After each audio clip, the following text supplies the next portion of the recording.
National conference کے نائب صدر عمر عبداللہ نے متاثرہ علاقوں کا دورہ کیا، صورتحال کا جائزہ لیا۔ انہوں نے کہا کہ بارشوں سے نقصان کافی ہوا ہے، انہوں نے جامع فلڈ مینجمنٹ کا پروگرام تیار کرنا ہوگا، ایسا کہا۔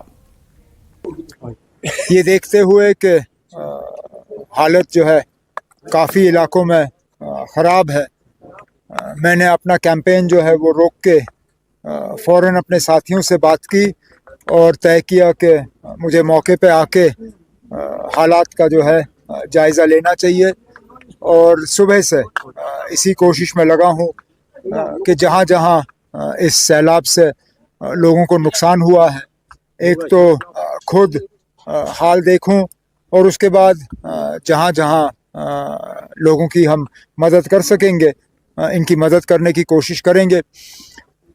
ظاہر سی بات ہے کہ اس علاقے کے لیے ایک کمپریہنسو فلڈ مینجمنٹ کا جو ہے پروگرام تیار کرنا ہوگا۔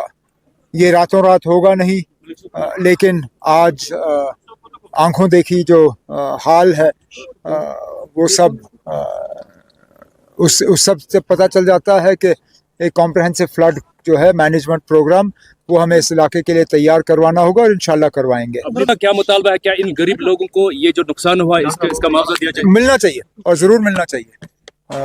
آپ نے خود دیکھا کتنے سارے ایسے گھر ہیں جہاں پانی 2-3 فٹ اندر گیا ہے، اب مشکل سے پمپ کے ذریعے وہ پانی نکالنے کا کام کر رہے ہیں۔ ہم ابھی تک 10 سال پہلے 2014 کا جو فلڈ آیا وہ ہم بھولے نہیں، اور ہم جانتے ہیں نا اب کتنا نقصان ہوتا ہے جب گھروں کے اندر پانی گھستا ہے۔